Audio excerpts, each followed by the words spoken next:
자, 오늘 말씀 보면 아버지와 형을 속여서 장자권을 야곱이 차지했죠. 도저히 집에 있을 수가 없습니다. 그래서 집에서 나와서 외삼촌 라반의 집으로 갔습니다. 거기서 20년을 머물게 됩니다. 20년 동안 하나님께서 야곱을 복주셨어요. 그래서 큰 재산을 모으게 됐습니다. 야곱이 이렇게 재산을 모으고 잘 나가니까 야곱을 대하는 외삼촌 라반의 태도가 달라졌습니다.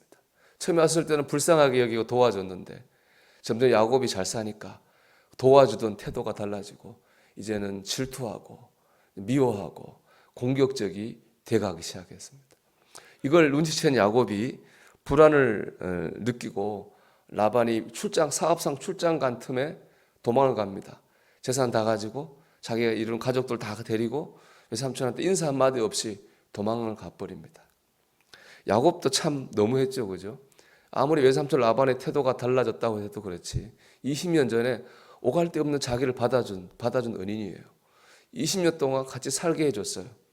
거기다 또 보면은 자기 두 부인 레아와 라헬의 아버지 장인이잖아요.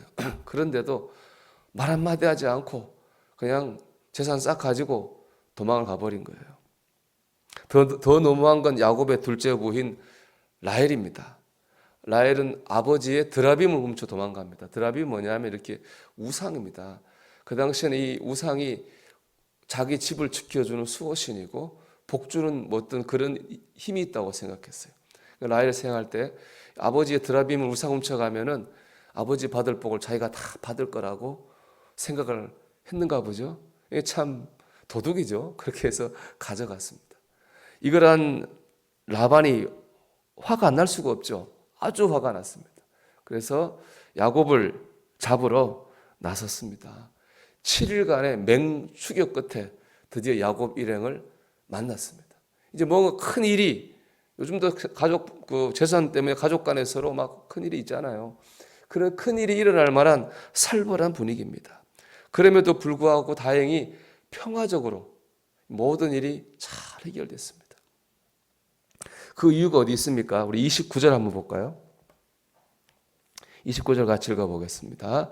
너를 해할 만한 능력이 내 손에 있으나 너희 아버지 하나님이 어젯밤에 내게 말씀하시기를 너는 삼가 야곱에게 선악간에 말하지 말라 하셨느니라. 아멘. 라반이 화가 나 있었어요. 뭐 이런 것들이 다 있나? 큰일이 나는 건데 바로 야곱 일행을 만나기 전날 밤에 하나님이 라반에게 나타나신 거예요. 선악간에 야곱과 선악간에 시비하지 말아라. 시비를 따지지 말아라. 좋게 끝내라 라고 라반에게 하나님 말씀한 거예요. 라반은 야곱을 죽일 만한 능력이 있지만은 하나님이 막으신 거예요. 그 덕분에 이 살벌했던 분위기에도 불구하고 큰 갈등 없이 평화롭게 문제가 해결되었습니다. 하나님께서 배후에서 역사하셨습니다. 야곱 입장에서 어떻습니까? 야곱이 깨닫지 못해. 야곱은 몰랐잖아요. 라반의 꿈에 나타난 하나님이. 야곱이 깨닫지 못한 순간에 하나님께서 야곱을 도우시고 역사하셨습니다. 하나님 어떤 분입니까? 배후에서 역사하시는 분입니다. 우리가 깨닫지 못하는 순간에도 우리를 지키시고 보호하시는 분입니다. 이 본문을 우리에게 적용한다면 우리가 야곱이죠. 야곱이 의롭지 않잖아요. 이기적이잖아요. 그러니까 자기 마음대로 하지 않습니까? 세상 사람과 다를 바가 하나도 없는 거죠. 우리가 그렇죠. 그런가 하면 라반은 세상입니다. 세상. 세상이 우리를 보는 눈이 선하지 않습니다. 미워하고 질투하고 상처 주고 죽이려고도 합니다. 이처럼 악하고 약한 우리가 이 험한 세상을 살고 있습니다. 그럼에도 불구하고 우리가 아무 일도 없이 하루를 살 수 있는 이유는 어디 있습니까? 하나님께서 배후에서 역사하시기 때문입니다. 그래 그렇습니다. 우리가 깨닫지 못한 순간에도 하나님께서 우리를 지키시고 보호하시기 때문입니다. 우리가 이 사실을 알고는 있어야 되겠습니다.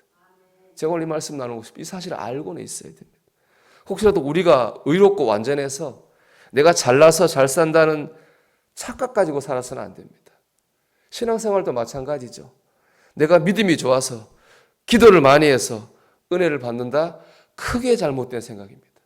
제가 보면 교회의 갈등을 일으키는 대부분의 사람은 내가 믿음이 좋다는 착각을 하고 있는 거예요. 그 위험한 생각입니다. 내가 은혜를 받고 축복을 받는 것은 하나님께서 내가 깨닫지 못한 순간에도 내게 믿음을 주시고 은혜를 베풀어 주시기 때문에 그렇습니다. 우리가 오늘 어떤 찬양 그대로죠.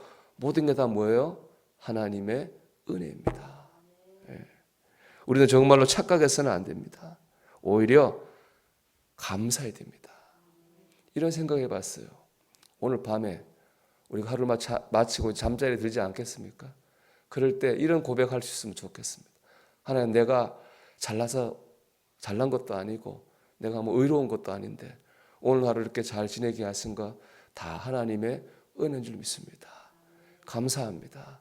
우리 이런 고백하기를 바랍니다. 그럴 때 정말로 하나님의 은혜가 우리에게 쏟아지게 될 줄 믿습니다. 나아가서 오늘 하루를 순간순간 하나님 의지해야 됩니다. 이렇게 저는 표현해 보고 싶어요. 시도 때도 없이 하나님을 의지해야 됩니다. 하나님은 내가 깨닫고 느끼는 순간뿐 아니라 느끼지 못하는 순간에도 우리를 역사하시고 도우십니다. 시도 때도 없이 도우시는 거죠. 하나님이 시도 때도 없이 도우시는 분이기 때문에 우리는 시도 때도 없이 모든 순간 하나님을 의지하고 하나님의 도우심을 구해야 되지 않겠습니까? 그런 우스갯소리가 있어요. 착각은 자유고 망상은 해수욕장이다. 이런 말 우리 하지 않습니까? 우리 착각하지 말아야 됩니다. 내가 잘나서 잘 사는 게 아닙니다.